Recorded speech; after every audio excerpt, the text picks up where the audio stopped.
Hey, you guys are probably live before I am. There we go.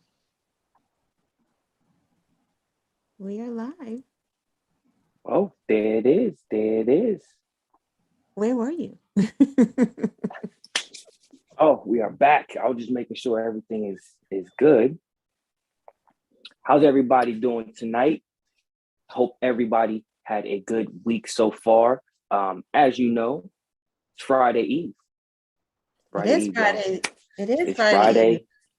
Yes, it is. Yes, it is. As you guys see, we do have a guest in the building. It's special. Um, we have a special guest at that. So we're just going to give a quick couple seconds just for more people can come in the chat and things like that. There we go. All right. Let's see. There we go. I was All right. surprised to see ice today, this morning. That was kind of Oh shocking when man, I woke up. Like, what is I'm not that? I'm not ready for that. I'm not ready No. for that at all. At all. All right. We got some people in. We're about to get right into it. Welcome for everybody that's returning. Thank you for stopping by. But if this is your first time, thank you. We're a local online news show. We talk about local, national, and international news. I am Aaron Casey. I'm Lana Quest. There it is. There it is. As you guys see, we do have a special guest in the building with us tonight. But this is a little different than what we normally do. Normally, we'll be interviewing somebody running for Senate, House, local, or a local seat in the local Congress. But today, we're not doing that. We're actually going to be talking with Omama Marzuq, and we'll be talking about some. Oh. Did I do it? I did it. Ah, yes, knocked it out. We both had Knocked our it like out. we were holding our breath. Like, Oh, knocked it out. But we're going to be talking about finances tonight. Um, as you know, a lot of things are going on in the economy. A lot of people, unfortunately, are getting laid off or not being able to work. So there's a lot of, unfortunately, a lot of uncertainty and a lot of people hesitant and things like that. And finances are big. People want to pay bills. You know, they have kids, want to have food, things like that. So tonight we're going to switch it up and kind of go in that direction. But with that being said, if you don't mind introducing yourself for our viewers and giving us a little bit background on what you do and why you're here today, I guess, if you want to say that. Awesome.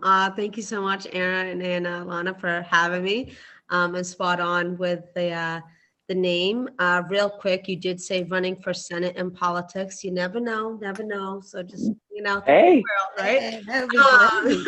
But my name is Omama Marzuq. I'm a financial representative. I'm currently with New York Life, and I've been in the financial space for 9 years. It's the most rewarding thing I've ever done in my life because you get to like help people with all areas of their goals. And how I got into it, I used to sell real estate information products to real estate investors. And I was all like, where are the ladies at? And where are the people of color? Are we not doing it? Like, what's happening? And at the same time, I used to do network marketing. And this book called How I Raised Myself from Failure to Success and Selling by Frank Gerber came in. So this guy used to be a professional baseball player back in the 1920s. And I just loved his life. I loved like the life he was doing. I loved how he was like the main person to go talk to, like back in the 1920s. And I was like, yo, I want this life. I like whatever he's doing, I'm in. But right? financial planning is so taboo. And so I remember when I first told my family that I wanted to be a financial advisor, they're like, you might as well go to jail. Like financial advisors are crooks. And I was like, no, we're not. I promise. Like there might be some crooks, but I was like, I'm not a crook. So that's how I got into the field. Been in it for 9 years and Nice. it's been a journey. It's been fun. Nice. That's what's up. That's what's up. Oh, Hey, that's awesome. And we need some of the advice, hopefully that you can bestow upon us tonight. yeah. Um, so take it away. Take it away. Yes, I do. I have a couple of questions, but first, thank you for what you do for the community because I did read your bio and you do a lot of work helping to financially stabilize the community. So thank you for that. But my question is, where do you think that people lose the most money? Like not investment wise, but like what are we doing that's causing us to lose so much money? Because it seems like, simple things like maybe buying coffee every day. Like, I don't know, you know what I mean? But there are some things that we're doing that it's not cost effective. Yeah, so a few things, and thanks for that question. I love this question.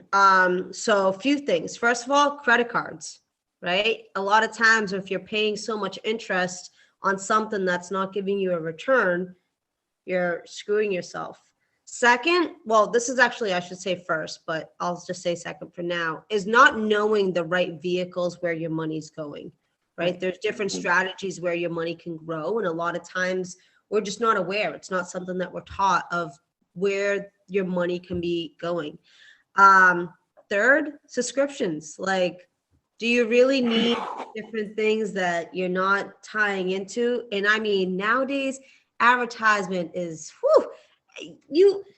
they'll tell you, hey, you could drop a penny just for like anything, right? You could Right. buy it just like so. We have this like mentality in the United States where we live in like instant gratification, right? And you need to have it now. If you don't have it now, you're missing out. And so Mhm. because we have this like instant gratification mentality, we get in so much debt because we need to have it now. We need to be keeping up with whoever. And it's like, we don't need to be living that way. We just need to be able to like put our money in the right vehicles in order for our money to grow. And invest in the right things. A lot of times, like when I'm talking about subscriptions, let's just take for example, a company that doesn't exist anymore, right? Sears. So Sears, you would buy their appliances, they would come out. That's great. They would do their maintenance. But if something broke, like if your dishwasher or your oven or whatever broke, and then all of a sudden Sears is like, hey, I can't fix this. Well, instead of finding someone that can fix that appliance, we are in that mentality of, oh, just go out and buy another one. R- It's Yes, like, I we just bought are. this 2 years ago. Like, how come it doesn't work anymore? You know? Um, but so wasteful money on things that we don't need. And we also live in this mentality of like, would you like a large with that? Do you want to? There was a great movie, Super Size Me. I know it was like Mhm. about food and stuff, but like we're always asked that question if you go out to eat or whatever it is. It's like, do you want to upgrade? Do you want a large with that? Like, oh, do you want a latte with oat milk or whatever it is? And I mean, I'm vegetarian, so of course I'm going to pay that extra dollar for that, right? But Right. it's like all these extra things that it's like, no, man, I just want a coffee. Like, I Right. need Right. extra stuff. So yeah, it's the extra expenses that is not necessary. And you're so right. Just like in the grocery store, they get you all the time. It's like buy 5 boxes of cereal for $10 or whatever it is. And it's like, I don't want the 5 boxes of I just want Right. the one that's $2.99. I mean, I guess it may be a deal, but I'm getting something that I don't want. Right. In the grocery stores, they're actually, I'm glad that you brought that up because they're designed in a perfect way. Like all the unhealthy stuff, it's all inside, right? The healthy stuff is Right. on the Right right? there in your face. Yep. And then you go to the checkout, and I'm totally guilty of this. If I'm hungry and when I see like a candy bar, I'm like, all right, like I'll snag it, Let me get But that. they Let me make get you that Reese's right there. exactly, because you're just kind of like, I'm waiting in line. Oh, it's right there. Let me just buy something that it's on the go, and then that way it will like hold me over until I get to the destination. So stores are really smart in order to do this. So unsolicited marketing is how we spend our dollars extra where we don't need it. Right. Right. Yeah, How gosh, to gotta get work on you.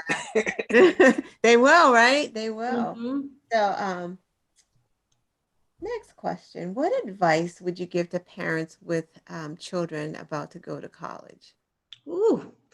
Well, um, first I would ask the parents, are you seeking out the different opportunities of scholarships and grants, right?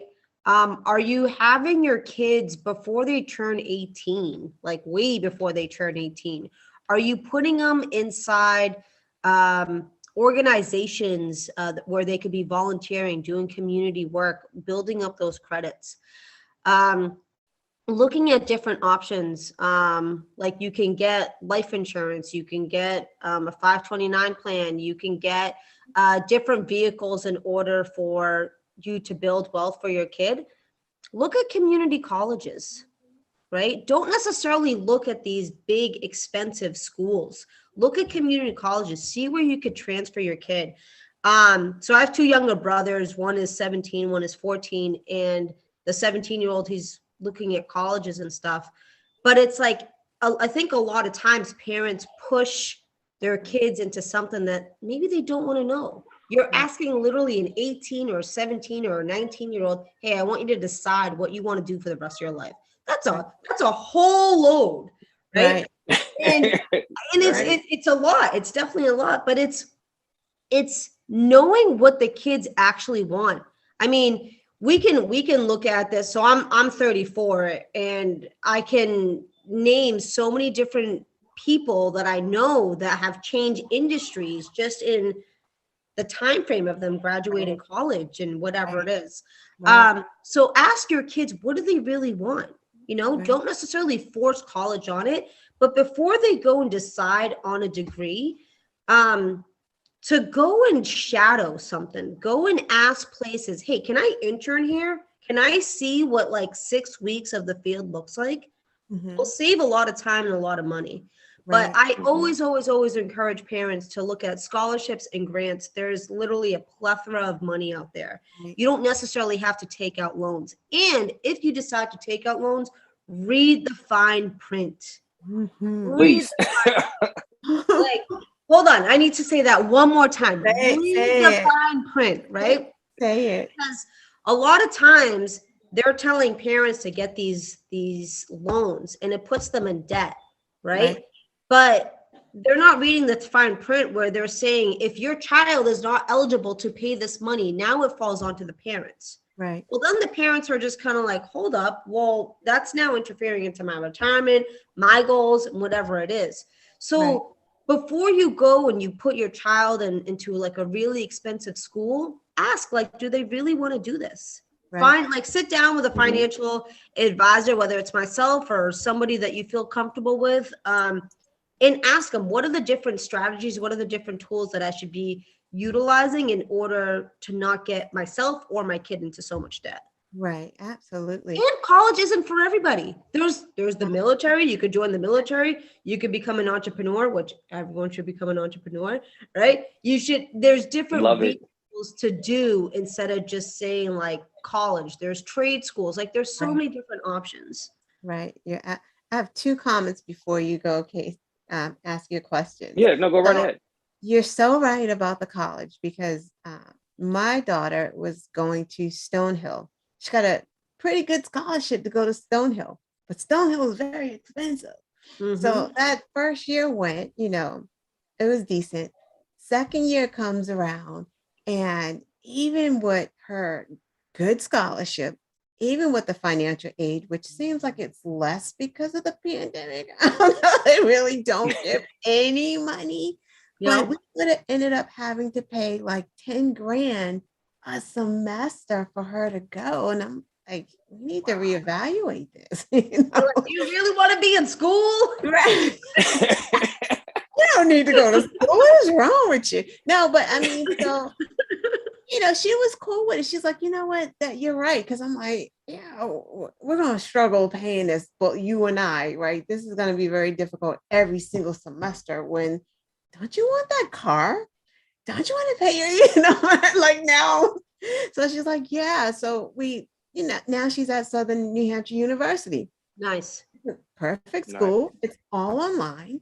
And she gets to work full time. Now she's got 2 jobs, her car, and she's working full time. And she's saving her money. And she's not getting any loans now because she's able to work the 2 jobs. She can just pay. Yeah.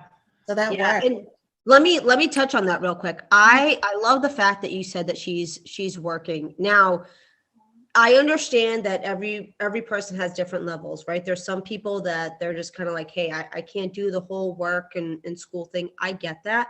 But there's nothing wrong with working and going to school. Right. And so I didn't finish college. I call myself the forever student. We kind of have a little like inner joke within my family, like who out of all my younger siblings, who's getting a degree first, right? And I'm just kind of like, keep at it. Like, congratulations, y'all doing your own thing. But I say that because I'm doing my passion. I'm fulfilling what I want to do. There's nothing against college. And am I going to go finish my degree? Sure. But I don't need to finish it in that 4-year time frame that is like, hey, like you need to do it in this constrained time, because if you don't, you're not going to get ahead. No, do college at your own pace. You want to take a class here? Cool. You want to take a few classes? Cool. You want to work? That's awesome. But don't feel like, and especially in this day and age where everything's virtual, don't feel like you restrict yourself into like that small confined space of like, all right, I got to finish school in 4 years. Right. Absolutely. And I'm just going to comment one more. So no, go ahead. Now, can you talk about the interest loan, the interest and the high interest things? So I love court TV, whatever, real quick. So I was watching, I think it was Judge Judy, and this guy was trying to get money back on a $2,000 loan, which he took out for some girl he liked, whatever. However, he took it from it had to be like a loan shark because the interest was like 147%. Like, no joke. He at the end of after he Judge Judy was like, where do you live? What state is this? He would have ended up paying $14,000 or something like that on a $2,000 loan. It was insane. But anyway, yes, like you said, we read the fine print. Because every state doesn't have laws that protect from that. That's crazy. So wow, I feel bad for that guy. That right? Dang. Yes. True story. Well, I was on Judge Judy. Wow. What you got, Casey? 14%. No, I think it was 147. Like it was insane. Even worse. It was insane. Dang. But, that's wild. That's wild. Well, so I'm actually going to kind of piggyback off of Ms. Quest's last question. But at what age should parents start teaching their kids about finance? It's kind of a 2-part question, actually. And what are some good materials to aid in, letting them know, how money works when they get older, credit score. So yeah, at what age can they start teaching their kids about finances, and what is some good material to help in aiding them while they do that? So I'm going to give you my answer, and then I'm going to give you the real answer. So the second that they come out of the womb, that's the second that you should start telling them about finances. The real answer is when they're small, when when they're starting to walk and understand, and when you're going to the store, right? And you give them $1 and you say, okay, give the clerk the $1. Well, how much are you going to get back? Right? Just small stuff like that. If you get that entrepreneur spirit in them and say, like start a lemonade stand or sell brownies or whatever it is. Okay, cool. I'm just gonna keep it $1 because it's just simple, right? You made $1. How much of that are we gonna put into our savings? Right?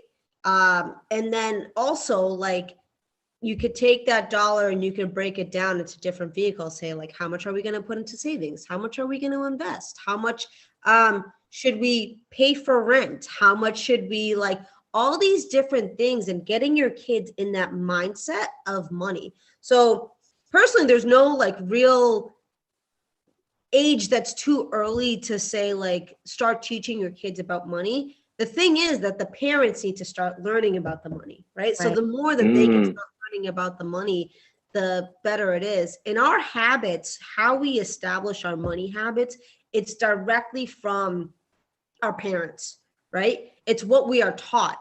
So when people are like, hey, like I'm a spender or I'm a saver, well, how did you learn that? Like what were you learning as a kid, right?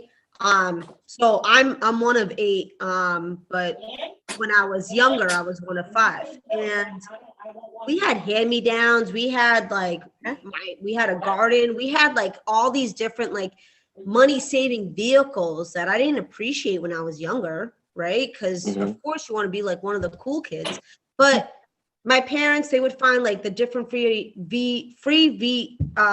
vehicles in terms of like, let's go to the canal or let's go walk around the mall or whatever it is.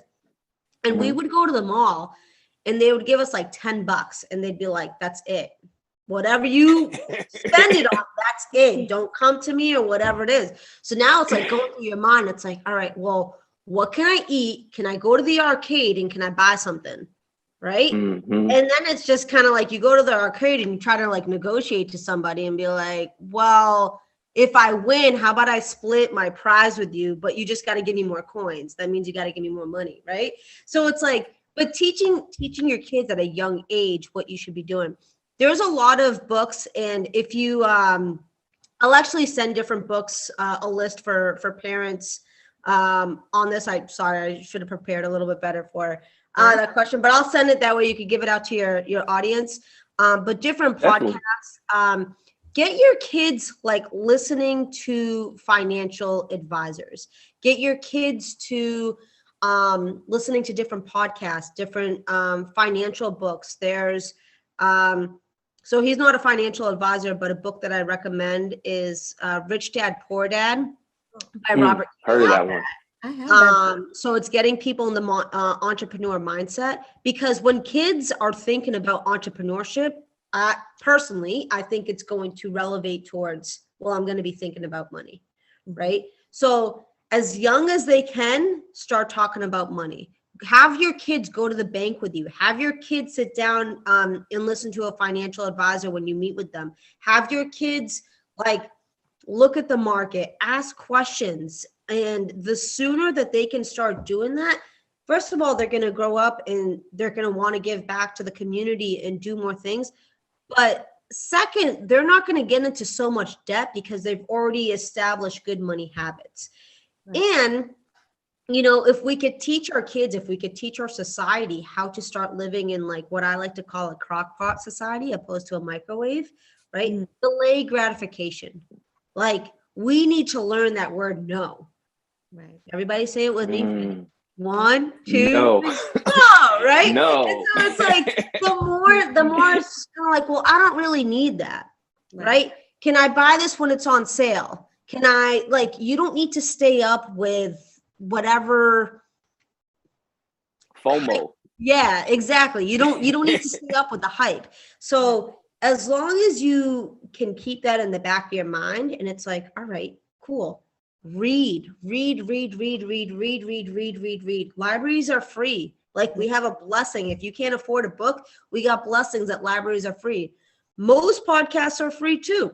Most YouTube channels are free. So it's like educate yourself to be learning about how you can manage money. Nice. And I just want to say I had a big problem with that. Like, oh, I need to get the latest and greatest, you know, and spending money that, like you said, I really didn't need it at that particular time. I could have waited a little bit, you know, a couple months or whatever till the sale came or to where I actually needed it, So it is something that, I personally have done before, and I'm trying to get better at. I'm good. I don't need that. I got what I need right now, just to get in that mindset of, trying to save, focus on stuff that I actually need, that would make sure I'm moving forward in the right direction. Getting equipment that may help, or getting a book about editing, things like that, that will actually benefit me versus, like you said, the quick gratification. Oh, I got the latest and greatest little piece of tech or something like that, or, so it is something that I personally, like I said, trying to get better at. Yeah. Well, quick story about that. So when we turn 18 here in the States, right? I don't know about other countries, but here in the States, when you turn 18, you get a credit card. I don't know how they know you're 18, but you get the credit card in the mail, right? And so we get it. And if we don't know anything about money, we're like, ooh, free money. And if you're out with your friends and whatever it is, and you're trying to like hang out, and that you're like, oh, I'll just use this credit card for an emergency, right?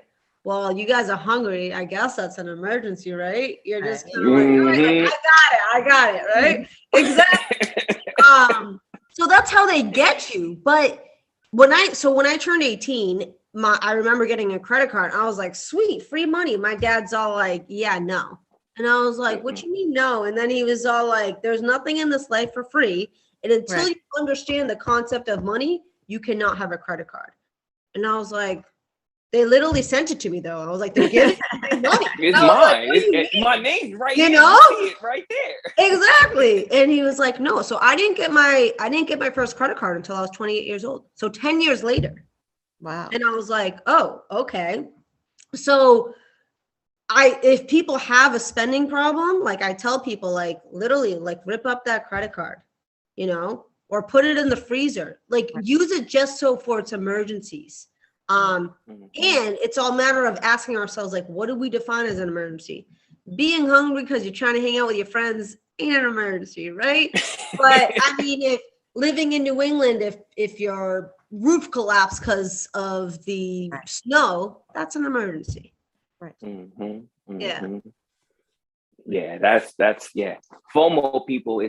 It'll get you every time. It'll get you. Yeah, don't do it. Especially when you have certain friends that have like disposable income or a little extra. FOMO. It'll get you. It'll get you.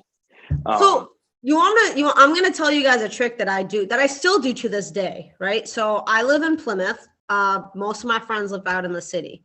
If they're trying to hang out or whatever it is, even if we're gonna be grabbing a bite to eat, like we made plans to grab a bite to eat, I'll snack first at home, whether it's eating like a fruit or like a little meal or whatever it is. And that way, when I'm meeting with them, it's like, all right, like I'm gonna spend a certain amount. I'm not going over because I'm extra. Right.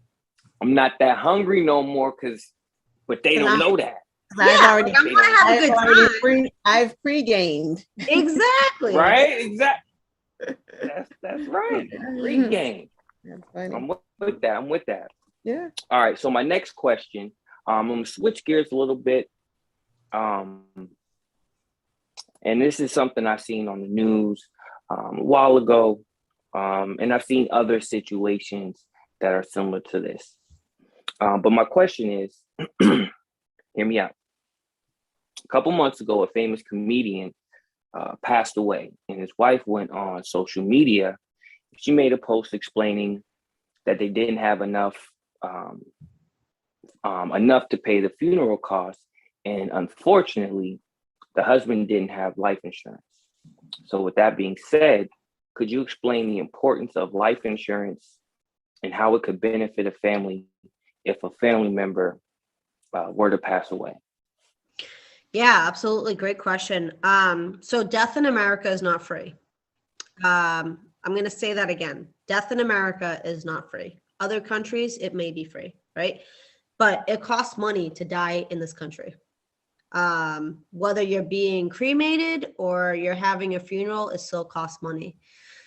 So when you don't have life insurance, So there's two parts of life insurance. There's two different kinds of life insurance. There's permanent, so like it builds wealth inside, and then there's term, which is like renting a house. So you just have the death benefit. Both of them have a death benefit to it, right? When you die, that death benefit, I'm just going to keep simple math right now, right? So let's just say it's $100,000. That $100,000, it helps. So it goes to your beneficiary tax-free, which is great, right? However, you're using that money to bury a loved one, unfortunately, for a plot of land, to pay for the funeral costs. If they have any debts, right? Like you're liable for their debts, making sure that that's being paid off. If you have a family, right? Maybe that money can sustain a little bit until that parent, whether it's like the mom or the dad, can get back onto the feet. Or if you have little ones, right? If you have kids, it can help them just it's not going to bring back the person, but financially they're not worried about like, okay, like whatever it is. So dying in America is not free. And when you have life insurance, whether it's term or whether it's permanent life insurance, what you're doing is you're transferring your risk to a financial institution. And that financial institution then is saying like, okay, when you die, we are going to give you like a lump sum of money to be able to cover those costs. Most people, like, they have either life insurance through work or whatever it is, but most people there's a lot of people in the United States that aren't insured. And it's whether you sit down with myself or you sit down with like you're like a financial representative and stuff, it's knowing what's the right kind to get and how much you should actually get for your family. And I'm sure like we've all been through it. We've all seen it where like, hey, a GoFundMe page. And it's just kind of like, damn, like, because it's now in that thought process. Now you're not just thinking about like, okay, like I got to bury this person. Now you're thinking about like, okay, like where is this money coming from to bury this person? And I remember a few years ago, there was this girl that I went to middle school with, and her daughter died in November, and she did a GoFundMe page. She didn't get to bury her daughter until the end of January because they didn't have the funds to bury her daughter. And I'm like I don't have kids yet, but I was like, how hard is that your child has already died, you're already grieving, and now you're just worried about like, how am I going to pay for their burial, right? So death in America is not free. Personal opinion, everyone should have life insurance, right? And it's just sitting down and knowing like what you have. Most people don't have enough life insurance, right? But it's knowing like, okay, what are the benefits? Like, sure, there's a death benefit towards life insurance, but there's other vehicles like with life insurance that you can do. So people are like, oh, well, like if I have investments or whatever it is, your investments aren't going to cover the cost of a death. So yes, everyone should have it. And there's so many different benefits of it, but one of the benefits that it's like guaranteed is the death benefit with it. Right. Wow. Yeah. Yeah. I mean, it's something that we definitely talked about before on the show, especially with, unfortunately with COVID going around, and a lot of people are losing loved ones, family members, coworkers, things like that. I know it's a tough subject to talk about, but it's a discussion that needs to be had, because it's, unfortunately, everybody's going to pass, but not having the finances to do that, just like you were saying, causes a new headache, new problems. You're already stressed out in mourning, and now when you gave that example, like the lady had to wait, till they had enough and fees finances. are still going because no one's holding that body for free. Mm-hmm. Exactly. And in real estate, I mean, the most expensive real estate is cemeteries. right? Wow. So my dad just bought like more plots of land. I'm going to give an example of 2019. So my brother-in-law passed away November of 2019. A month later, my aunt passed away in December 2019. So we're already grieving a loved one, right? And then a month later, we're grieving another person. So when my brother-in-law passed away, he actually didn't have my sister as the life insurance beneficiary. And the life insurance policy that he had was very small. It's what he got from work. Unfortunately, he wasn't eligible to get more. So you have to be eligible to get life insurance, but he wasn't eligible to get more. So and every single state has different rules and regulations, like regarding estates and whatever it is.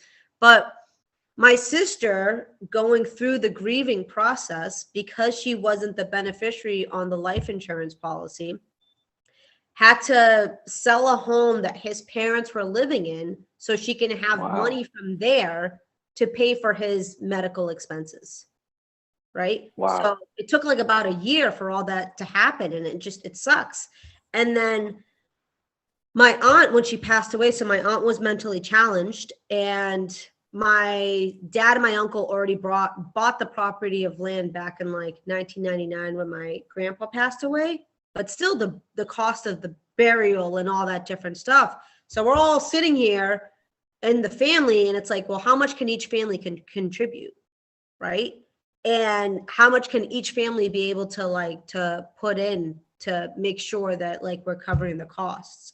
Where it's like, my dad and my uncle, they fronted it, but it's like they're still waiting for people to give that back. And there's still like my aunt still doesn't have a headstone on her grave. We know where it is just because it's near my grandparents, but still, it's like death in America is not free. Right. And even when people are like, oh, I'm going to get cremated, you're still looking at $2,000 to $5,000. Right. Wow. It's like, it's not free to die here, Wow. So yeah, everyone, if you're eligible for it, get yourself some life insurance. Talk to your representative for your finances. Yeah, it's important. And again, I know it's a tough subject. It's definitely kind of a turn from what we were talking about earlier. Happy to sad. But I think it's important. It's important. It is. It's tough. It's tough. A lot of people don't like talking about this. But again, I think it's a conversation that needs to be had. Something that somebody can definitely learn from, get the information. Is there anything else that you wanted to say, Lana, before we? No, this is great. Yeah, no, I enjoyed it. Very But informative. before you go, can you let people know if you have any social medias, website where people can reach out if they wanted to get a one-on-one and get a better idea of their personal finances or what they can do? Yeah, definitely. So they can add me on LinkedIn. I can share my LinkedIn, or you have my LinkedIn, but I could share my LinkedIn with folks. And then my cell phone number is 774-313-0702.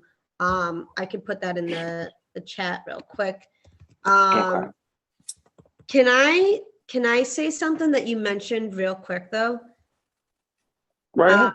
So during the pandemic, right, a lot of people lost a lot of jobs. There's still a lot of people that are losing jobs. Like Better.com just laid off 900 people. Yeah, that was crazy. Laid off 1,000 people. IBM just laid off people. So people are being laid off. However, right, before people get discouraged, whenever there's a recession in the economy, whenever there's like a down point in the economy, it is the best time to go out and do your own business. The best time to start your own business. So don't lose hope. There's actually so many places that are hiring as well too. If people are like, no, I don't want to have my own business and stuff, but like start your own thing. Whatever you're passionate about, start it up, because first of all, you can't fire yourself unless you got a board, then they can fire you, right? Right. Then, like, Two, it's you're earning your money. Like it's something that you're going to work so much harder for, opposed to when you're working for somebody else. And then three, Mhm. it's yours. So go Right, out there right, and start your own business. I look forward to seeing all the different businesses that are going to come out of this pandemic. Yeah. right. I love it. I started my own business. I'm trying to get another business started. But no, I love it. That the headaches and all, it's definitely a journey. Um, it's not for the faint of heart. There's definitely a lot of work, a lot of headache. But if it's something like you said, if it's your passion, if it's something you love doing, regardless of what it is, it it'll be fulfilling. It's the journey, and of course everybody wants to have a lot of money, this, that, and the third. But it's definitely the journey, the people you meet along the way, the people that come to help, even the people that talk negative or whatever it is, that's all part of the experience, all part of the journey. I love it. I would, definitely recommend people to start their own business, find your passion. But yeah, definitely take that up. Definitely take that up. Absolutely. No, this is great. Um, no, go right ahead. Oh, I was just saying thank you. Like this is awesome. And for all those that are listening, like again, you can reach out to me via LinkedIn, or talk to a financial advisor that you feel comfortable with. There's a lot of amazing people out there, and what I said was just like my opinions, my viewpoints, but go out there and talk to other people. Like open up. There's plenty of financial advisors to go around. So yeah. Awesome. Well, everybody, I'll make sure to have her a link to where you can to her LinkedIn profile, where you can check her out, get more information, and maybe set up a one-on-one. But that's all I got. Anything you want to say to the people before Oh, we headed out? me? Yeah. Oh no.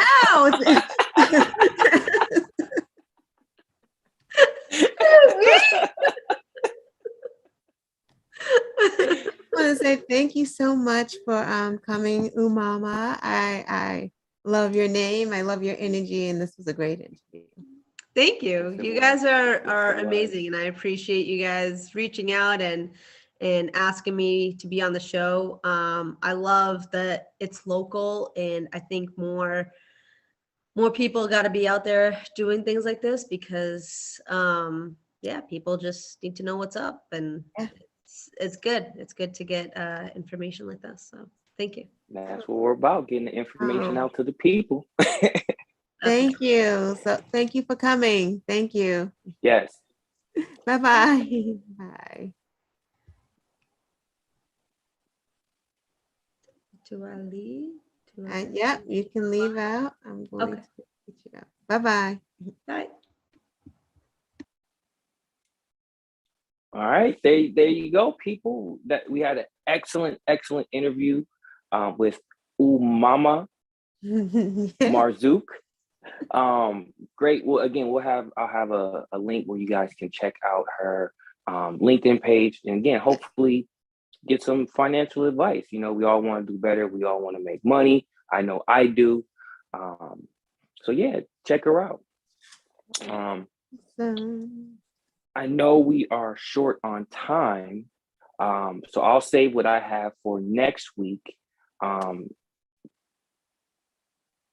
oh, you want I me to guess did wait? you want to do It's the up to you. It is your show. What you want to do? well, I think Tell we me. are going to end it there. Okay. Did you have any black facts or anything like that? Um, I do have one if you want me to Yeah, talk please. about it Let's real let's quick. end it. Let's end the show on some black facts, All like we right. always do. Let's do it. All right. Don't have it written down, but Mulvaney Betch is an environmentalist. She's an environmental activist. Betch, Betch, not the other word. Right. She was born in Jackson, Florida, Her grandfather was the first millionaire coming out of Florida, which is pretty amazing. Wow. So she was wealthy. She went to the best schools. She actually graduated from Oberlin University. She went to Europe to sing in the opera. So she toured Wow. Europe with the opera. She came back to America and found out that she had cancer. So that caused her to reevaluate her life. She decided to give all her money away to environmental causes. So she gave her money away. Oh, the the biggest point of this is Mulvaney Betch is also called the Beach Lady. Her Mm. grandfather was, like I said, the first millionaire coming out of Florida, but he founded a beach in Florida called the American Beach. That's the Wow. biggest point, right? So that's why she was this big environmentalist, because her grandfather founded this beach. So she was a beach person, the environment and keeping the beach, thriving. So when she came back and found out that she had cancer, she gave all of her money to environmental causes, and she lived on the beach until That's she how you passed do it. away, until she died. That's how you do it. Yeah, isn't that incredible? Yeah, That's how you do it. yeah. That's how you do it. And we always talk about the environment, climate change, things like that. She was definitely She she lived put it. her money where it mattered, Yeah, yeah, And the fact that he had a beach in Florida, yeah. like That's where all the rich that. people went. That's where, and it was during Jim Crow. So when they were tired of Jim Crow, stepping on their necks, literally and figuratively, they went to Hmm. the American beach, and that's where like the rich blacks went and relaxed. So yeah, That's awesome. It also reminds me before we actually close. It also reminds me of the story that you brought up a couple shows ago about the same, not the same family, but a another different beach, family, another beach, right? another beach in Yeah, California. So it's yeah, like, yo, black people are not was beaches. like, yo, let's go. Yeah, Let's go.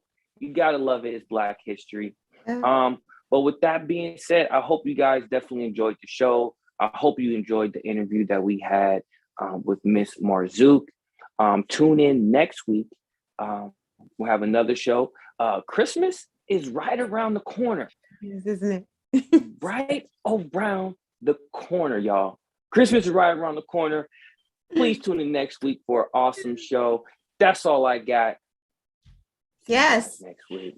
Bye bye. Peace. Deuces.